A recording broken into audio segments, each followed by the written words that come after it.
If you can combine a really good doctor with good midwives and a good pelvic floor physical therapist and chiropractor, all of it in one, like, yeah, Hmm. really set yourself up for success.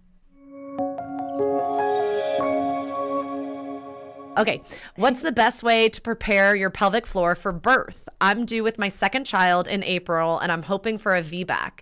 Any advice? I'm looking into a pelvic therapist. I hope this will help. My last baby was 9 pounds, 4 ounces. Big babies run in the family. Okay, we get this question a lot. And I feel like I say the same thing, like no person is the exact same. So what we would recommend for one person to help with delivery may not help the next person. So I just have to put that Okay. disclaimer out.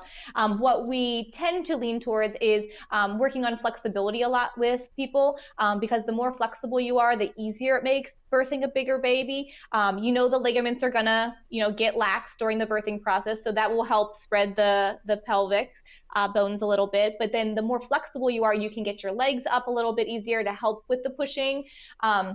We also do a lot of core work because you'll have to do a lot of valsalvaing, which is like bearing down. Like if you're going to have a bowel movement, you bear down.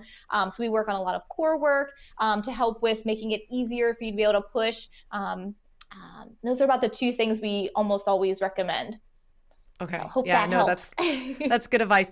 I have a friend who had a midwife. So if you could get midwives involved, that's my only other piece of advice. I tried for VBACs I tried for a VBAC with my second, and then I tried for a VBAC again with my third.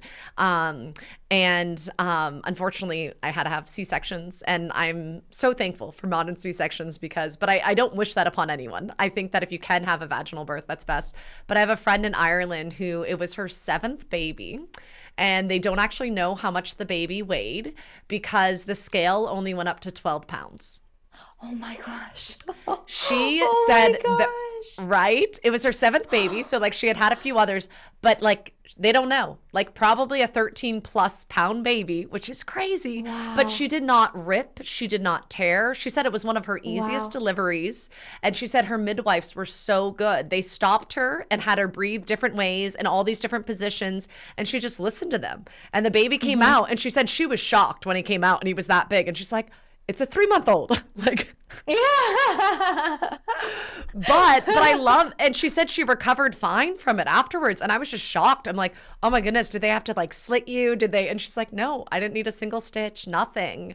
Um, Wow.